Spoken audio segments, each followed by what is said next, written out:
Salut à tous et bienvenue sur ce nouveau podcast des Gentlemen Investisseurs. Je suis Tony Et Yann, et on est super content de vous retrouver pour ce deuxième épisode. Bon, il y a eu un petit hors-série au milieu de la semaine de présentation en surprise, mercredi, ouais. mais mercredi, mais là voilà le nouvel épisode officiel des Gentlemen Investisseurs. Ça fait super plaisir de vous retrouver, c'est vraiment cool. Exactement. Moi, j'ai une première question là tout de suite comme ça. On n'en a même pas parlé juste avant, tu vois, j'ai oublié. J'aimerais que Yes. les gens puissent nous dire où ils nous écoutent. C'est un truc, en fait, ça fait maintenant un peu plus d'une semaine que je me pose cette question. N'hésitez pas à nous dire où vous nous écoutez. Est-ce que c'est en voiture? Est-ce que c'est en faisant le fameux aquabike? Ou alors si c'est en courant, en faisant du sport, etc. Mais n'hésitez pas à me le dire. Je veux absolument savoir ça. C'est plus dur à écouter en cours d'aquaponie, quoi. C'est un peu plus Aquaponie, c'est compliqué que le... hyper chaud. Ouais, ouais. C'est hyper chaud. Mais ouais, donc on est super content, on a eu des bons retours, donc voilà, ça nous fait super plaisir voilà, que ça vous plaise, c'est ça qui est top. Ouais, exactement. Plein de Donc, retours, surtout sur Insta. Donc n'hésitez pas aussi à passer par la chaîne YouTube, abonnez-vous, petite pub direct, aussi par le mail. Vous pouvez nous contacter directement par mail. yes. Donc, écoute, je te propose, Yann, qu'on rentre tout de suite dans le vif du sujet et puis qu'on attaque par la question des auditeurs. Je crois qu'aujourd'hui, on avait une question de Sacha. Ouais, alors on a une question de Sacha qui est pertinente en fait, hein. Il nous Ouais. demande pourquoi avoir décidé de se lancer dans l'immobilier et pourquoi pas dans un autre business, donc un autre business en tout genre. Moi, pour ma part, après je te laisse répondre, Ouais. je prends la parole, désolé. Moi, pour ma part, en fait, c'est juste que au moment où je me suis lancé dans l'immobilier, ça me paraissait plus safe. C'est-à-dire que c'est quelque chose de dur, euh, c'est quelque chose qu'on peut transmettre. Mm. Voilà, c'est physique. Il y a un côté pierre, quoi, le fameux côté pierre. Voilà, tout simplement. Ouais, complètement. Moi, j'ai commencé par ça dépend ce que Sacha il appelle par business, mais si c'est une façon de gagner sa vie, moi, j'ai commencé, mon premier Je pense business, que c'est ça. c'était une entreprise de travaux publics en famille. Donc, concrètement, mon premier business, c'était ça. Et après, pourquoi avoir basculé sur l'immobilier? Moi, c'était parce que ça permettait de créer une rente, en fait, hein. Et si on gagne, je dis n'importe quoi, mais 3 000 euros par mois avec un business dans lequel on travaille, et qu'on arrive à se dégager 3 000 euros de cash flow par mois avec l'immobilier, pour moi, ces 3 000 euros de cash flow immobilier, ils valent bien plus que les 3 000 euros qu'on peut gagner dans un business, puisqu'ils Mhm, sont décorrélés du temps qu'on y passe. Et exactement. c'était ça qui était génial avec l'immobilier, c'est que voilà, pour gérer tous les biens, quand tout va bien, bien entendu, mais ça prend peu de temps en fait, et la rente, elle tombe tous les mois, quoi. Ouais, Et c'est ça vrai. permet de se dégager pour faire plein d'autres business. Donc c'était Mhm, vraiment moi pour ça. Et puis il y a aussi une autre chose, c'est que pour moi, hein, c'est encore le dernier levier dans notre pays, j'ai l'impression, avec l'entrepreneuriat bien sûr. Mais quand on est dans la rat race, qu'on fait que bosser, c'est dur de se trouver du temps à se dégager pour aller monter son entreprise en fait. C'est super dur. Et en attaquant dans l'immobilier, ça permet, on va dire, de partir de zéro. Pour moi, c'est le dernier levier pour accéder à la richesse vraiment en France et ailleurs d'ailleurs. Mais c'est un des derniers leviers pour accéder à la richesse en partant de zéro. Vous avez le crédit, vous pouvez avoir accès au crédit, ça vous permet de rembourser en même temps que vous bossez sans vous prendre trop de temps, vous créez un patrimoine, et puis après, quand on arrive à le faire fructifier, à le faire tourner, on peut vraiment se créer un PQ à partir de zéro. Chose qu'on ne peut mhm. pas faire avec la bourse, par exemple. Enfin, on peut le faire en trading, mais c'est pareil, le trading, ça Après, prend du temps, et puis c'est ah, plus incertain, quoi. c'est pas faux.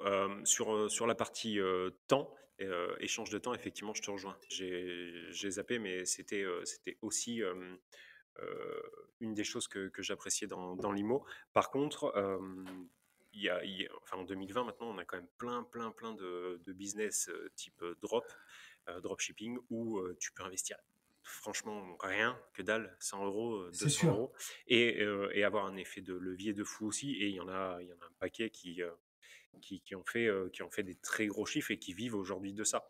Bien Donc sûr. là-dessus, je te rejoins un tout petit peu moins, mais Et, ce que tu dis est vrai. mais après, tu vois, sans jugement de valeur, il y a aussi un côté, entre guillemets, noble dans l'immobilier. Je dis pas que Exactement. le dropshipping, Ça, c'est c'est pas vrai. noble, mais monter une boutique Spotify pour vendre des chinoiseries sur Internet, Shopify, même, Shopify. Spotify, j'ai dit c'est les quoi? gens nous Ah, mais écoutent.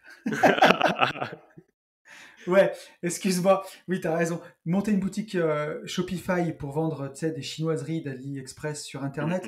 mm, mm, mm. Bon, il y a des mecs qui font sûrement du drop et qui nous écoutent aussi, qui vont m'envoyer des cailloux, mais je dis pas que on peut pas le faire de façon éthique. On peut le faire de façon éthique, mais vraiment l'immobilier, on peut faire des choses vraiment bien, quoi. C'est Oui, et du puis c'est réel, noble. c'est du dur, c'est du Ouais. concret. On peut Même, faire des même belles socialement. choses. Même socialement, tu Ouais, dis, tu dis à quelqu'un, je suis investisseur immobilier, tu dis à la même personne, je suis entrepreneur, t'as pas du tout le socialement, t'as pas ouais. le même impact en fait. C'est fou, mais c'est la vérité. Et puis tu peux pas tout comparer. Tu vois, pour moi, quand tu achètes de l'immobilier, tu achètes un emplacement, et quoi qu'il se passe dans 20 ans, ton emplacement, il sera toujours là. C'est Même ça. si ton bien, il se déprécie, ou même si, je veux dire, le temps fait son œuvre, et que ton bien, il s'abîme ou quoi, tu peux le rénover, mais ton emplacement, l'endroit que tu as acheté, il est toujours là. Tu achètes un Ouais, endroit, c'est sécurisant en fait. C'est excessivement sécurisant complètement. l'immobilier. Au début, quand tu pars de rien, effectivement, c'est sécurisant. C'est le doudou que tu avais quand tu étais petit, quoi. Ouais. Tu te lances dans quelque chose de gros, mais en même temps, ça te fait moins peur que partir dans quelque chose qui est impalpable, quoi. Et tu vois, c'est même sécurisant à tous les niveaux, j'ai envie de te dire, parce que aujourd'hui, quand tu investis en bourse, et tu le sais comme moi, tu peux aller voir ton compte de bourse tous les quarts d'heure si tu as envie, et Mm. voir ton investissement fluctuer. Et quand on se tape une crise comme on a eu, comme on C'est vit en très ce flippant. moment, Ouais. c'est très flippant. Alors que, je veux dire, pour tes biens immobiliers, t'es pas tous les quarts d'heure en train de checker la valeur du Ouais. marché immobilier, quoi. Et le pire du T'es- pire, c'est en crypto, hein. Enfin, Le pour pire du avoir pire, mis, ouais. ah ouais, pour avoir mis un petit billet avec Max, notre expert en coloc, là, qui aussi, du coup, Hmm. est expert en crypto. Depuis que j'ai mis un petit billet là-dessus, je suis mais quasi toutes les 10 minutes sur le téléphone, et la volatilité de ce truc, elle est juste infecte, quoi. Ouais, mais ça, c'est, tu vois, c'est là où justement l'immobilier, c'est un bon business pour ça. Ouais, ouais. C'est parce que tu te Tu détends dors avec ça, tranquille. quoi. Ouais, Ouais. tu dors beaucoup plus tranquille. On pourrait en parler des heures, mais je crois que voilà ta réponse, Sacha, pourquoi on est amoureux de l'immobilier comme Et, ça. et merci de l'avoir posé, mon petit Sacha. Et merci de l'avoir posé. Donc, chaque semaine, on répondra à une question des auditeurs. Donc, s'il vous plaît, envoyez-nous vos questions. L'adresse mail, c'est les gentlemen investisseurs, donc gentlemen, M-E-N, investisseurs au pluriel, at gmail.com. Et de toute façon, vous avez l'adresse dans la description de l'épisode, peu importe Partout, la ouais. plateforme où vous l'écoutez. Exactement. Enchaînons. Donc après, on voulait réagir à une petite actualité immobilière chaque semaine. Ouais. Donc là, Ou on va pas être d'accord, je le sens. où on va l'actu qu'on a choisi aujourd'hui, c'est le report de la trêve hivernale. Donc avec le Covid, la Mm. trêve hivernale a été reportée, si je dis pas de bêtises, au 10 juillet. À ce Euh, jour, c'est ça. Parce que c'est même pas, à ce- j'ai l'impression que c'est même pas Ouais, acté, en fait. Ouais. ouais, c'est ce qu'on a vu un peu sur Internet et ce qui se passe un peu sur tous les forums et les pages Facebook d'immobilier, ce qu'on voit. Mm, mm, mm, mm. Là, bon, c'est des nouvelles du 11, il me semble, du 11 mai. C'est ce que j'ai vu. Donc, mon cher ami, veux-tu commencer par nous donner ton avis sur la question? Alors, mon avis, en fait, ça va paraître fou, mais j'ai pas réellement, en fait, d'avis. C'est-à-dire que sur la casquette, bailleur, propriétaire, personnellement, je suis pas impacté. Maintenant, il y a un côté de moi, peut-être gauchiste, hein, j'en sais rien, mais en tout cas, il y a un côté de moi, c'est peut-être, Le mot est lancé. ouais, non, non, mais tu sais, c'est peut-être, j'ai été élevé avec des cheminots, donc tu vois, Hmm. j'ai une partie de ça où je me Il dis t'en que reste un peu. si, ouais, il m'en reste forcément, mais je me dis que si ça peut aider des gens qui sont réellement dans le besoin, c'est toujours pareil, tu vois, si ça peut aider des gens réellement dans le besoin suite à ce qu'on a vécu, qui se sont retrouvés un petit peu, voire beaucoup, dans la panade. Moi, je me dis Hmm. que voilà, tant mieux pour eux. Si ça peut aider, tant mieux. Maintenant, je suis pas du tout sûr que ça aide en fait en soi. Parce que pour moi, si tu veux, euh, la trêve hivernale, enfin, ouais, j'ai pas réellement d'avis. Je veux même pas Ouais. trop m'étaler parce que en fait, pour moi, les gens qui ont besoin de la trêve hivernale, c'est les gens qui profitent. Malheureusement, je connais pas de gens euh, qui, qui, aient, qui aient eu besoin de cette trêve hivernale en étant dans un mode normal. Tu vois, enfin, je ne sais pas comment dire. Ouais, tu vois, Euh, j'ai eu une fois un locataire où je suis allé jusqu'à la procédure d'expulsion, hein, et où l'expulsion a été ordonnée. oui, Et il est parti avant, puisque ça a mis presque 1 an et demi de procédure. ouais, ouais. Ce locataire, alors je peux en parler, je crois que ça date de 2009, tu vois, maintenant c'est vraiment vieux. Mhm, Ce locataire, il est parti, il a même changé de pays, il est parti vivre en Allemagne, je crois, à l'époque. Donc lui avait complètement mais, disparu de la circulation. mhm, Et 6 mois après que j'ai porté plainte, et l'expulsion a été ordonnée 1 an après, mhm, donc au bout d'1 an et demi, et moi au bout d'1 an et demi, il y avait déjà un autre locataire, l'appartement avait été refait, il n'avait pas beaucoup dégradé. mhm. Mais je veux dire, c'était de l'histoire ancienne. Donc j'ai jamais eu à faire une expulsion Moi non plus, moi non plus. concrètement. Sauf que ce gars en soi, à la base, au début, avant même de parler de trêve hivernale, au final, c'était un connard. Enfin, Ah c'était ben le c'est mec qui sûr. profitait de tout. Et ben voilà, ouais, donc voilà, c'est pour ça en fait que j'ai pas d'avis. C'est-à-dire que je n'ai jamais, j'ai jamais été confronté à quelqu'un euh, qui a besoin, au sens propre du terme, Ouais, c'est-à-dire tout à fait. tu vois, qui charbonne, qui est dans la difficulté et qui a besoin de cette trêve hivernale. Pour moi, la trêve hivernale, les gens qui en profitent, certainement à tort, hein, attention, hein, vous pouvez m'envoyer des cailloux, il n'y a aucun problème, mais moi, pour moi, la trêve hivernale, c'est un peu bullshit. C'est-à-dire que c'est c'est- Ouais, c'est juste tu pour vois, faire et bien, puis et les gens qui en même profitent, en fait, sont des profiteurs. Voilà, tout simplement. En France, pour qu'on aille jusqu'à l'expulsion, c'est hyper long en général. Et C'est ça. les procédures et les choses, elles se règlent elles-mêmes, souvent ou à Mhm, l'amiable, ou alors parce que la procédure use tellement tout le monde que le locataire finit par partir, et ainsi de suite. mhm. Moi, Après, ce que ça peut-être... m'évoque, Vas-y. non, j'allais dire, moi, ce que ça m'évoque, c'est surtout la démarche politique qu'il y a derrière. C'est que, voilà, en C'est faisant ça, c'est ça, exactement ce que je te dis. Ouais, on oppose toujours le gentil pauvre contre c'est le ça. méchant propriétaire. Exactement, voilà. Et Ouais, pour moi, c'est que de la politique. C'est pour bien se faire voir. Regardez comme on est c'est ça. gentil. Voilà. C'est tout à fait ça. Et Pour c'est moi, pour ça que je c'est te... tout ce que ça m'évoque. Voilà, c'est ça, hein. Moi, quand je te dis j'ai pas d'avis propre, il y a 3 mois, j'avais un avis qui était extrêmement tranché. 3 mois en arrière, je t'aurais dit, que, Ouais, bah, tous les gens qui profitent de la trêve hivernale, bah, en fait, sont des profiteurs. Post-Covid, si toutefois, il y a c'est des sûr. gens, bienveillants qui se sont retrouvés dans la merde, et que ça peut aider d'avoir une trêve hivernale prolongée jusqu'à mi-juillet, why not? Voilà, Tu c'est vois, juste ça. moi, pour moi, c'est juste que, comme tu dis, effectivement, il y a des gens peut-être qui sont freelance, qui ont du mal à payer leur loyer, qui se sont trouvés avec Mhm. toutes leurs sources de revenus coupées, ou des petits Mhm. restaurateurs. Mhm. Tous les gens qui ont été là-dedans, si ils sont avec un bailleur qui ne peut pas le comprendre et qui les met directement au tribunal parce qu'ils sont 3 mois Mhm. d'arriérés de loyer là, Mhm. forcément qu'il faut protéger ces gens-là, et ça me paraît être d'une évidence même.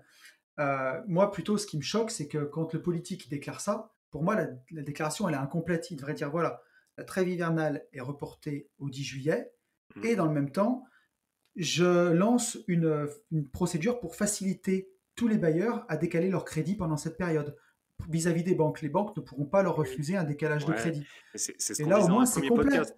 Oui, mais C'est complet. On en donne un peu à tout le monde, quoi. sauf que tu divises pas assez pour mieux régner, quoi.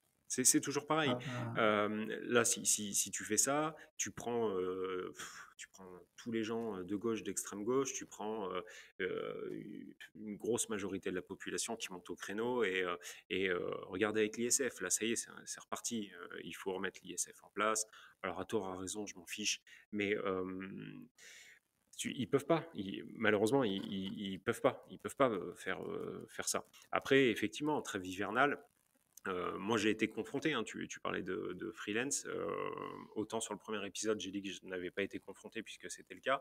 Là, sur le mois de mai, j'ai un de mes locataires qui est graphiste freelance. Euh, il m'a envoyé un SMS en me disant sur le mois de mai, ça va être galère. J'ai hmm. pas de clients, quoi. Bon, bah, Mais tu trêve vois, hivernale ou pas, en fait, bah, c'est bon, on va étaler et terminer, tu vois. C'est pour ça que trêve hivernale, pour moi, c'est vraiment c'est l'effet d'annonce, ouais, tu vois. puis, ouais, C'est complètement. voilà. Moi, tu vois, pour conclure sur ce sujet, je dirais, de la même manière que moi, ça fait des années que j'ai plus de télé, et que justement, beaucoup d'actu me passe au-dessus de la tête. c'est de dire si vous faites des logements de qualité, à des bons emplacements, que vous proposez quelque chose de bien, vous aurez des bons locataires, si vous entretenez une bonne relation avec eux, ça, vous pourrez avoir un jour un locataire qui ne paye pas, ça peut arriver, mais vous allez tellement réduire les chances que ça arrivera très peu, quoi. Pour Et c'est des sûr, choses qui ne vous concerneront pas. pour sûr. Ouais, bien sûr. Et ça fait une très bonne transition, en fait, avec le podcast du jour, en fait. Sans Yes. même que tu l'aies voulu, mais réagissez hein, à ça. Peut-être qu'on a des idées trop arrêtées, peut-être que c'est tronqué, je sais pas. N'hésitez pas à réagir Ouais, là-dessus. n'hésitez Ouais, pas, en tout franchement, cas, ouais. ça nous fera super plaisir d'avoir vos retours. Et donc, on peut passer au sujet du jour, mon cher Yann. C'est parti. Donc, le sujet du jour, je te laisse le dire. Donc, c'est les plus grosses erreurs, en tout cas les 5. Enfin, il y en a beaucoup plus, hein, mais on va commencer par cet épisode avec 5. Les 5 erreurs à ne pas commettre avant de passer un compromis, en fait. C'est ça, c'est Ouais, bien. vraiment, c'est ça, c'est quand on se lance, avant de passer un compromis, voilà, ouais, Alors, avant d'acheter un bien immobilier, toutes les erreurs qu'on pourrait faire. sachant que pour les gens qui nous écoutent, qui sont déjà avancés, on est bien au courant que certains connaissent déjà ces petits tips. On a prévu en fait dans les prochains épisodes de pousser après vente, etc., etc. Mais Il y en aura pour tout le monde. voilà, il y en aura pour tout le monde. Il y a des gens qui nous Mais écoutent et qui démarrent ou qui n'ont pas encore démarré et qui ont besoin de mindset, de motivation ouais, et qu'on leur valide en fait ces trucs-là. Donc, on le fait avec grand plaisir.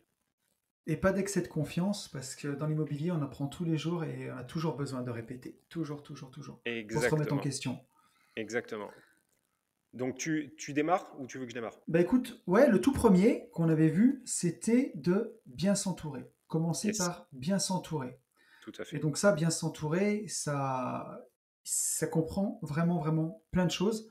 Déjà, Mhm. avant d'acheter, bien vous entourer d'un bon comptable, d'un bon fiscaliste, de gens à qui vous allez pouvoir exposer votre situation patrimoniale, votre situation personnelle, familiale, et qui vont aussi bien vous conseiller, bien vous orienter. Et ça peut être aussi fait par vous-même, hein, en vous renseignant sur des forums. Mais voilà, pas se lancer tête baissée dans le premier bien, bien s'entourer, bien analyser le marché pour savoir à quelle sauce vous allez être mangé, surtout fiscalement, quoi. Ouais, c'est ça. Parce que souvent, alors tu dois avoir les mêmes questions, mais très très souvent, je l'ai déjà dit plein de fois en story, en live, etc. Très souvent, on me dit, euh, est-ce que mon expert comptable, enfin j'ai un expert comptable, est-ce qu'il peut me monter mes statuts? Oui, il peut légalement, il peut monter, un expert comptable peut monter un statut. Maintenant, un expert comptable, il compte. Voilà. Un boulanger peut être très très bon en pâtisserie. Par contre, le boulanger, lui, c'est la baguette de pain.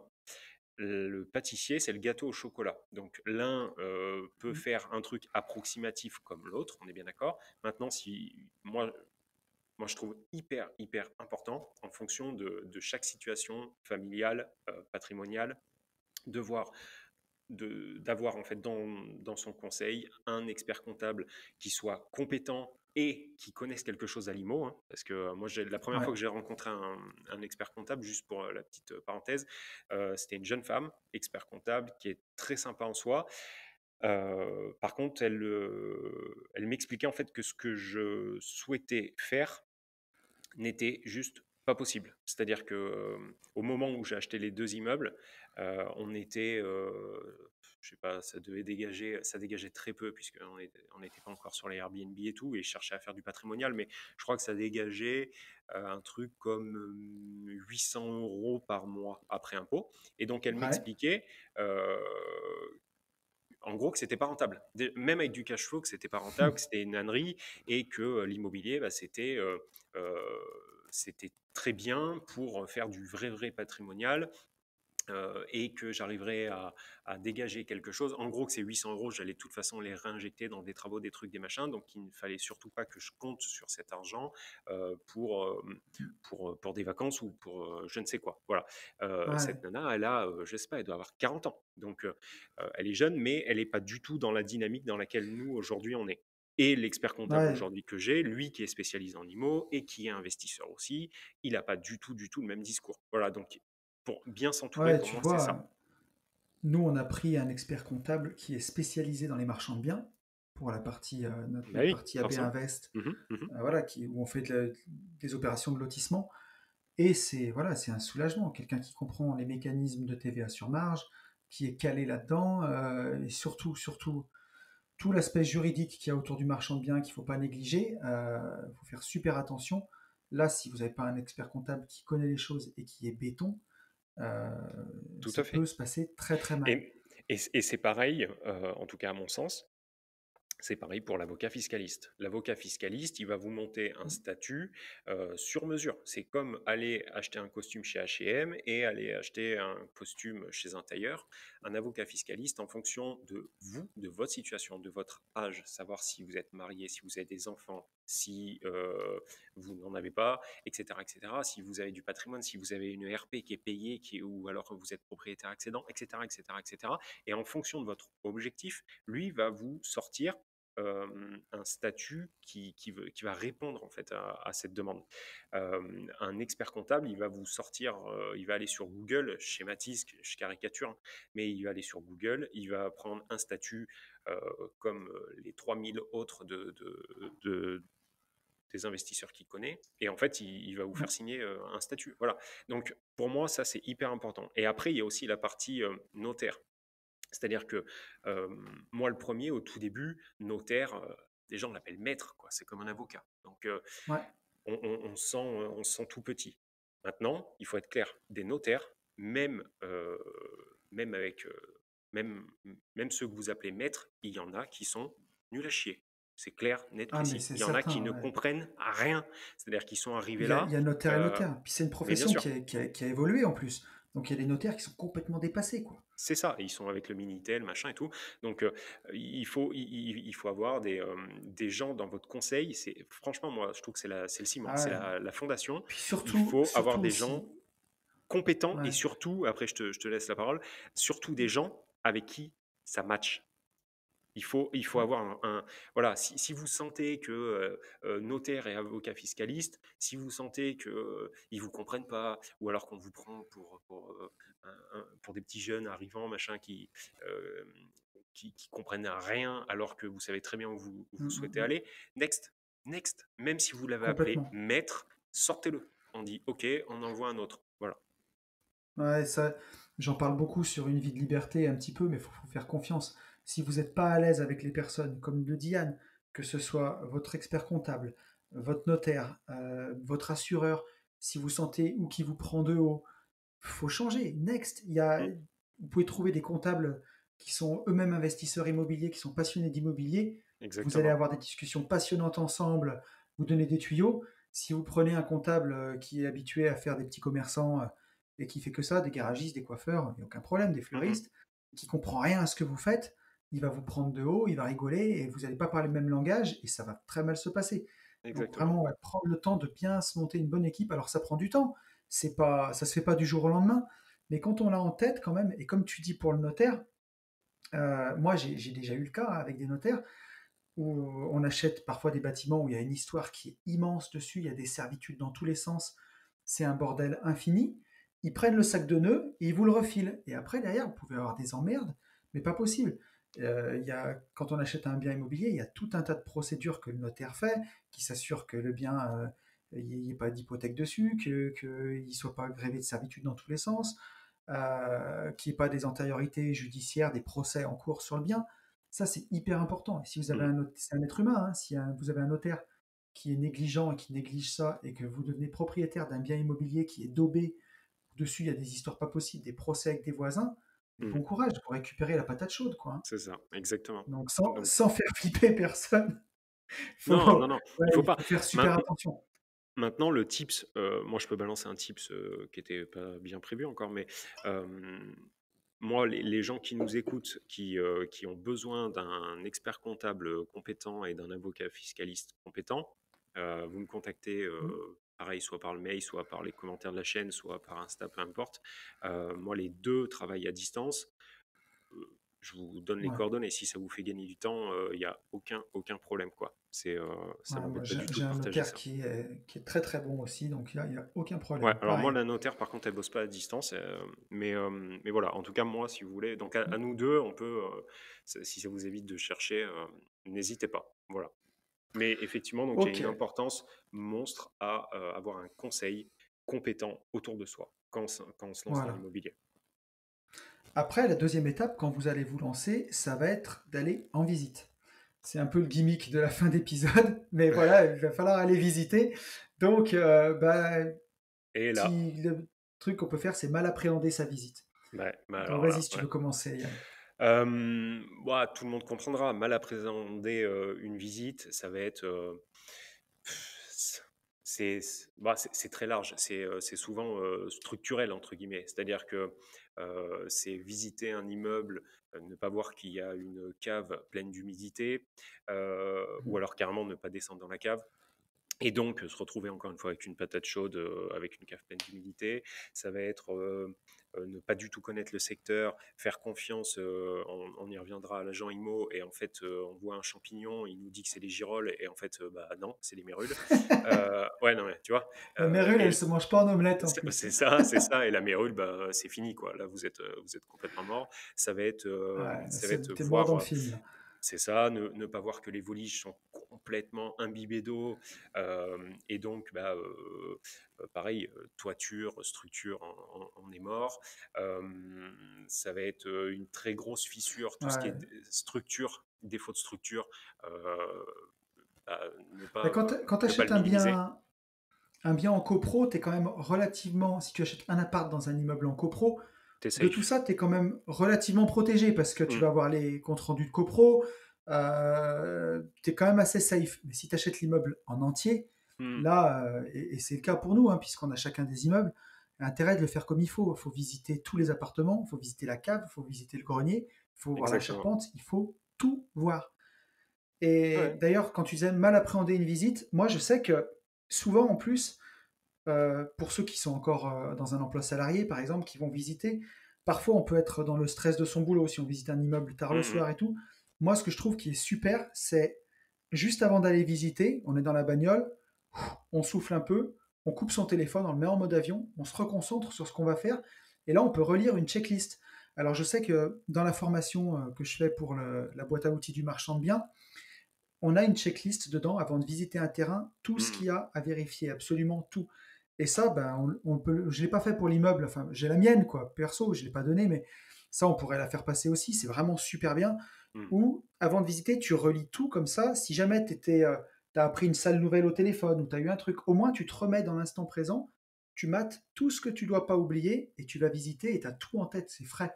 Et là, tu oublies rien, quoi, tu passes l'immeuble au scanner. Après, avec l'habitude, ça va beaucoup mieux, mais Mais ça va beaucoup plus vite. Mais Mais même, même, même après, tu vois, quand tu es un peu plus habitué, moi je sais qu'on a toujours une checklist que j'ai dans l'iPhone, dans les notes.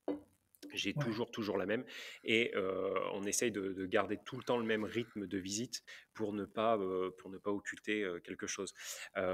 Et malgré Mm. ça, tu vois, ça vient de me venir, malgré ça, sur un des deux immeubles que j'ai acheté seul, en société mais seul, donc sur Yalfaimo. Ouais. Je viens de percuter à ça. J'ai fait le tour complet, sachant qu'il y a des caves, mon pauvre. Il y a une des caves, elle doit faire 300 et quelques mètres carrés, et elle est à 15 Ouais, mètres tu sous m'as terre. raconté. Euh, il faut, tu vois, donc on a visité avec Sarah, on a vu les combles, on a tout visité, hein. Et au final, quand on a fait rénover ces combles en appartement pour le nouveau Airbnb, donc actuellement là, d'accord, Ouais. mon entrepreneur m'a dit: «Punaise, il y a une fuite». Donc il y avait une fuite à la toiture, sauf qu'en fait, le grenier était tellement, en bazar, si tu veux, et vu Ouais. qu'il n'y avait pas de lumière, nous, on a regardé la charpente, on a regardé les toitures, et cetera, et cetera. Il y avait rien qui nous laissait, présager ça, sauf qu'en fait, sur un mur, bah, en fait, on avait une infiltration d'eau, sachant que la part du dessous, on venait, enfin, il y a un an qu'on l'a fait faire, donc je n'aurais pas fait faire cet appart-là actuel, là, celui qui vient d'être fini, Et ben, en Mmh. fait, j'avais un dégât des eaux, tu vois, sans même le voir. Et au moment où on s'en serait rendu compte, je pense que c'était d'ici 2 ans, quand le nouvel appartement, le Ouais. plafond tombait, quoi. Donc, même en étant hyper vigilant et en ayant des checklists, moi, la preuve, j'ai eu ce petit couac. Donc, vraiment, vraiment, c'est Ouais, hyper parce important, qu'après, tout il faut checker à mort. pas se faire flipper, parce que même s'il arrive quelque chose, bon, des fois c'est jamais bien méchant, même si vous avez pas vu qu'il y avait une tuile de fissurée et qu'il y a ça goutte un peu, bon, bah, au pire, c'est refaire un Oui, non, non, plafond, mais moi, je parle d'une c'est fuite-fuite, hein. Ouais, bien sûr. ouais, c'est jamais mais par contre, voilà, pas surtout pas passer à côté de gros trucs. Mm, mm. Y aller la fleur au fusil, plein de bienveillance et acheter un immeuble avec un fendard. Moi, j'ai vu des trucs dans ma vie d'investisseur qui sont hallucinants. Euh, j'ai un jour dormi chez des potes de potes qui avaient acheté une maison Mhm. euh, sur un méga coup de cœur dans un endroit bucolique super mignon. Il y avait Mhm. des étampes dans la maison, des étampes et des fendards dans le carrelage où je passais ma Mhm. main entière. Non. Et en Et ils l'ont fait, acheté quand la même. maison, ils l'ont, attends, écoute bien, ils l'ont acheté la maison. La maison a été construite sur un ancien terrain remblayé, plus de 15 mètres de hauteur de remblai. Tu peux construire sur un terrain comme ça. Par contre, il faut faire des micro-pieux qui descendent à 15 mètres et poser la Mhm. maison dessus. Mhm. Mhm. Et là, ça a été construit par un artiste qui a juste fait, tu vois, un radier, il s'est pas pris la tête, il a posé la maison comme ça. Et quand les gens ont visité, c'est des gens qui, c'est pour leur résidence principale, qui sont pas du tout du métier, si tu veux. Mhm. Euh, Ça avait peut-être été caché par des tapis ou je sais pas, mais c'est vrai que c'est très joli, l'endroit est magnifique. Et là, c'est une petite maison pleine de charme et tellement sous le charme qu'ils ont dit on achète tout de suite. Quand ils ont acheté chez le notaire derrière leur a dit vous achetez bien dans l'état, c'est bien marqué acheter dans l'état, tu vois, ils se sont fait endormir Ouais, quoi par le ouais. notaire du vendeur. Résultat, ils se sont trouvés propriétaires de ça, c'est parti en assurance, plus de 8 ans de procédure. Ils ont fini par avoir gain de cause et la maison sera consolidée, je sais pas, avec des injections de béton par-dessous, enfin tout un truc comme ça. Mais y a des travaux énormes, hein, je ne te dis pas, il y a des décalages de niveau, des fendards, je passais la main entière, Ouais. hallucinant. Et tu vois, Mais, ça, enfin, tout ça. vas-y. Vas-y, vas-y, je t'en prie. Non, mais ça fait écho avec le premier conseil. Parce que dans ce que tu dis que tes amis ont acheté cette maison, ils se sont fait, entre guillemets, un petit peu enfumer par le notaire du vendeur, sauf que Ouais, eux auraient été hyper bien entourés et auraient eu un conseil hyper compétent. Leur notaire aurait dû dire: bien «Oh, sûr, attends, pourquoi vente en l'état? Qu'est-ce qui se passe?» Tu vois? Donc, complètement. ça fait écho avec le premier conseil. Voilà, je te coupe. Enfin, je t'ai coupé, pardon. Ouais, mais tu vois, alors là, bon, j'ai pas su s'il y avait un agent IMO dans l'histoire au milieu ou si ça avait été négocié de particulier à particulier. Mais bon, voilà, en gros, tout ça pour dire qu'ils auraient pu s'éviter plein de soucis, plein de procédures. Et je crois que ça a duré même 8 ans la procédure. C'était un truc de Énorme, fou, quoi. énorme. Mmh. S'ils avaient été peut-être, tu vois, conseillés Mmh mh. par quelqu'un qui était venu visiter avec eux. Ouais, je Mmh. ne sais pas s'il y a eu un agent IMO dans le coup ou quoi, mais clairement, ou peut-être quelqu'un qui vient visiter. Et surtout, bah, voilà aussi, quand on visite, se déconnecter de l'émotionnel à chaque fois. Parce que là, Exact. clairement, c'était tellement joli, ça leur plaisait tellement qu'on voit plus les défauts, quoi. On voit Mmh mh. que ce qui nous plaît. Ou Exactement. on les néglige. On sait qu'ils sont là dans un coin de notre tête, mais on se dit, c'est pas grand-chose, on refera le carrelage. Et en fait, s'il y a une fissure, elle part de quelque part. Il y a des fissures qui sont pas méchantes hein, dans les bâtiments, mais il faut toujours l'avis d'un professionnel. Quoi. C'est pas au doigt mouillé. Quoi. On est bien d'accord. Bon, écoute, je crois qu'on peut passer au troisième point. Et le troisième point, c'était négliger son Négliger son réseau, réseau, yes. qui est Donc valable dans ça les deux sens d'ailleurs. exactement, c'est ce que j'allais dire. Là, c'est pour le coup, c'est dans les 2 sens. Je te laisse, si tu veux entamer ou comme tu veux. Ouais, moi, Vas-y. ce que j'allais dire, c'est ben, voilà, se dire que on veut tout faire tout seul, qu'on n'a pas besoin de réseau, que les agents immobiliers sont là juste pour prendre des commissions indécentes et Mmh. qu'on n'a pas besoin d'eux et qu'aujourd'hui il y a le bon coin et qu'on peut tout faire avec le bon coin. Bêtise. Et ça, c'est une bêtise. C'est une bêtise parce que il faut partir en visite, il faut rencontrer des agents IMO. Il y en a des exceptionnels, il y a des gens qui sont super bien. Il faut bien faire la différence aussi parfois entre un agent immobilier qui a passé Et un un diplôme, qui a une porte-clés. carte, voilà, et un agent commercial qui hier vendait des voitures. Alors, il y a aussi Mmh. des très bons agents co, hein, c'est pas le problème. C'est beaucoup une histoire d'humain, justement. Mais pour rencontrer ces humains, bah, il faut aussi sortir de chez soi et pas vouloir faire tout seul, de particulier à particulier. Parce Mhm. que il y a il y a beaucoup d'agents immobiliers qui font très bien leur travail, qui connaissent très bien les prix d'achat, les prix de revente.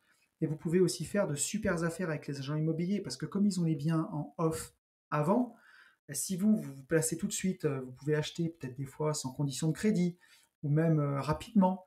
Et ben, vous pouvez négocier, même si vous allez payer une com, forcément, mais vous allez pouvoir négocier un super prix. Exactement. Exactement. C'est très bien résumé.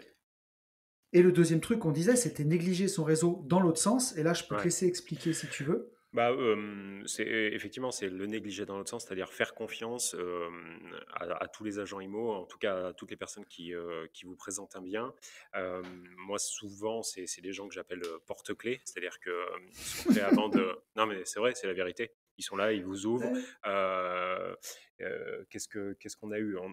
Avec Sarah, on a eu gavé, mais la toiture a été refaite quand? Elle est bonne. D'accord. La Ouais. question c'est, elle a été refaite quand? Je sais pas. OK, très bien. Là, récemment, il y a 3 jours, prise de tête avec, un agent IMO, une nana qui me soutient, mais qui me soutient, prise de tête au téléphone, hein, qui me soutient en fait que l'IDR qu'on souhaite acheter, moi en fait si tu veux, je dis voilà, on achète cette IDR, par contre on l'achète sans la locataire qui est en place, qui paye, mais il faut qu'on la vire puisque pour refaire ce qu'on souhaite faire en fait, pour aménager tous les appartements, on est obligé d'enlever cette locataire. Elle me dit c'est impossible puisque son bail n'est pas à terme, c'est-à-dire qu'il arrivera à terme dans 1 an et demi. Je lui dis mais peu importe, enfin, il suffit que le propriétaire actuel envoie un courrier 6 mois à l'avance Ouais. pour dire qu'il vend et du coup ça fait partir la locataire, quoi. Donc elle me dit non, non, c'est impossible, machin. Donc moi au début j'ai été gentil, je lui dis attention, je suis bien au courant par contre qu'il y a un droit de préemption et que la priorité d'achat revient à la locataire actuelle. Elle me dit non, non, mais je vous parle pas de ça. Je vous dis que c'est pas possible. Je vous dis qu'il faut que le bail arrive à terme et qu'on s'y prenne 6 mois à l'avance. Je dis il n'y a pas d'histoire de bail à terme ou pas. C'est 6 mois à l'avance. À partir du Mm. moment où le propriétaire vend, c'est une clause, c'est comme ça, c'est la vie. Bon, Bien sûr. ça fait 3 fois que je l'ai au téléphone, 3 fois qu'elle me soutient que non. Donc voilà, euh, quelqu'un qui démarre dans l'investissement IMO, là tout de suite, bah, il dit ok, bon, bah, moi je suis jeune, oui madame, très bien, comme les profs, c'est la même chose. Ouais, Tu as tout à des fait. profs qui sont nuls, bon, bah, tu as des agents IMO qui sont nuls, et donc qui vont te dire que de la merde en fait, qui vont te dire que des bêtises, bêtises sur bêtises. Là, c'est le cas typique. Donc, faire confiance, mais pas. Voilà, quand il y a un doute, n'hésitez pas, encore une fois, à vous rapprocher d'un conseil qui va pouvoir vous dire les choses très clairement. Voilà. Ouais, comme pour ça, rebondir vite fait, mais si vous avez un agent immobilier qui vous donne des prix de revente, par exemple, moi je le vois dans le cas des lotissements, hein, vous avez le prix d'achat du terrain que vous négociez avec lui, il va vous dire, mais si vous faites X terrain, vous allez pouvoir les revendre tant, Hmm, c'est pas hmm. parole d'évangile, quoi. Mais bien sûr, bien sûr. Le mec, il est là pour vendre, faut pas oublier. Enfin, le mec, la nana, Voilà. Alors ils après, sont quand là vous pour avez une vendre. relation, ouais, quand il y a une bonne relation, il faut se faire confiance, mais ça vous dispense pas de vérifier Mais à c'est chaque ça, parce fois. que C'est même tu hyper peux, important. mais tu as raison, mais tu peux très bien avoir confiance en quelqu'un, mais cette personne n'a pas la science infuse. Tu vois ce que je veux dire? Exactement. C'est-à-dire que tu peux avoir totalement confiance en la personne et par contre, bah, elle te soutient quelque chose, qu'elle estime, valable alors que ça l'est pas du tout. Donc moi, c'est plus en ça. Après vraiment le vrai porte-clés, de toute façon, vous allez vite le voir. C'est-à-dire vous lui posez une question, la première question, Ouais, complètement. il sait pas vous répondre. Hem, mais voilà, Sprite n'écoute que toi. Ok. Hem, On peut basculer sur le quatrième point. oui et hyper important. Donc, ouais, hyper important, c'est de bien valider toutes les Toutes les charges quand vous charges, allez acheter, exactement, ouais. document à Et l'appui. exactement, parce que les valider, c'est quelque chose, les valider avec document à l'appui, c'en est une autre. Et après je te laisse la parole, ça me vient encore là, comme ça. Vas-y, je t'en prie, hein. Surtout en ce moment, enfin en ce moment, depuis 1 an, les taxes foncières, explosent, en tout cas, augmentent Et il y a beaucoup de vendeurs en fait qui vont minimiser un petit peu ce truc-là, c'est-à-dire qu'ils vont vous donner la taxe foncière d'avant-hier. Sauf qu'avant-hier, c'était peut-être 600, 700, voire 1000 balles de moins. Donc, ils vont avoir tendance à minimiser cet impact. Vous, quand vous visitez, on pourra peut-être faire un podcast là-dessus, les questions pertinentes à poser à chacune des visites. Mm. Moi, dans ma checklist, il y a le montant de la taxe foncière pour faire mon calcul de renta. Une fois qu'on me dit oui, oui, vous inquiétez pas, Yann, c'est 1237 euros. Très bien, ok. Par contre, on le dit très bien, il faut me le prouver en fait. C'est-à-dire que moi, je veux Mm, le mm, mm. justificatif papier, mail, peu importe, mais je veux un justificatif. Ouais, complètement. Mais ça, c'est hyper, hyper important de faire attention à tout ça. Et surtout, regarder par exemple la taxe foncière, sur quoi elle a été calculée. Moi, j'ai le cas d'un appartement que j'avais failli acheter à Saint-Étienne il y a 2 ans, où c'était un petit appartement vachement sympa de 25 mètres carrés à peu près. Et je demande la taxe foncière, et la taxe foncière était de 15 balles. Et je me demande pourquoi. Et en fait, c'était à l'époque, c'était un Tu as grenier. dit quoi? 15 balles? 15 balles, 15 euros. D'accord, ok, très bien. Et en Propre? fait, c'est parce que j'achetais un grenier. D'accord. C'était pas un appartement, c'était des combles, c'était un grenier, ça avait été divisé, il y avait un lot, donc il avait sa propre taxe foncière, Mhm, sauf que il était à usage d'appartement depuis plus de 20 ans, mais il mhm. n'y avait jamais eu de DP qui avait été faite, il n'y avait jamais eu de demande, ça n'avait jamais été régularisé, Ah, et ouais, il y avait une taxe foncière pour un grenier. Et donc là, j'ai dit, attendez, je vais ça voir va si je peux exploser. régulariser le truc. Ouais, J'ai regardé pour pouvoir faire une DP, j'avais mis ça dans le compromis. Et entre-temps, avec le vendeur, ça s'est très mal passé quand il a vu que moi, dans le compromis, je voulais faire mettre ça, vu qu'il ouais, n'était pas à la devine. signature du compromis. Mhm, Et je l'ai ouais. découvert chez le notaire, hein. Pouah. Et donc là, j'ai tout laissé tomber, quoi. C'est même pas la peine. Mais il y a des gens comme ça qui font les trucs à la zob, quoi. Enfin, Mhm, mhm. il y a rien de carré, il n'y a rien du tout. Et si encore, c'était dit ouvertement, mais c'est caché. Donc là, Oui, c'est encore pire. souvent, ouais. Donc voilà, là, il faut bien, bien vérifier quand on vous demande les charges. La taxe foncière, ça faisait longtemps que je la demandais avant de signer, et la personne noyait le poisson. Mhm. Et quand j'ai vu que la taxe foncière était à 15 balles, je me suis dit, mais c'est pas possible, 15 balles pour un C'est appartement. énorme. Après, Voilà. tu as parlé du règlement de. Alors, il y a le règlement de copro aussi, règlement, mais tu as parlé tout à l'heure des assemblées générales de copro, c'est ça? Ouais, tout à fait. Ça, c'est pareil. Quand on vous dit non, non, vous inquiétez pas, hein, la façade, elle n'est pas prévue. Oui, d'accord, elle n'est pas prévue mardi, mais est-ce que jeudi, elle est prévue? Tu Mm, vois, quand tu achètes, toi, tu achètes à plus de 2 jours. Donc, ça, c'est ne pas l'avoir en papier, c'est grosse, grosse erreur. Donc, bien, bien demander tous les justificatifs papier pour bien tout checker, pour faire vos calculs de renta et savoir si vous pouvez y aller ou pas. ouais. Ne pas croire les gens sur parole, même s'ils sont de bonne foi, même si tout a l'air bien, faut pas croire sur parole. Il faut vous-même Tout vérifier. demander les documents, tout vérifier. Exactement. Encore une fois, vous êtes chef d'entreprise, hein. Peu importe que ça soit en C'est société, ça. en nom propre, voilà, c'est un business, il faut tout vérifier. Vous avez une multicasquette. On passe à la question suivante, enfin à la question suivante, au Yes. point suivant. Au point suivant et dernier point qu'on a choisi de traiter pour aujourd'hui, c'est une fois que vous avez tout signé, que vous avez tout validé, que vous avez votre compromis dans les mains, que vous allez Hmm, chercher votre financement, une grosse erreur à faire, c'est déposer votre dossier dans une seule banque, votre banque dans ouais. laquelle vous avez confiance, et Hmm, puis hmm. attendre, quoi. Ça, c'est se mettre une balle dans le pied, en fait, sans vouloir le faire. Euh, c'est une bêtise qui peut vous coûter cher, c'est-à-dire que, comme tout le monde le sait, une fois que vous avez signé votre compromis, vous avez un délai à respecter.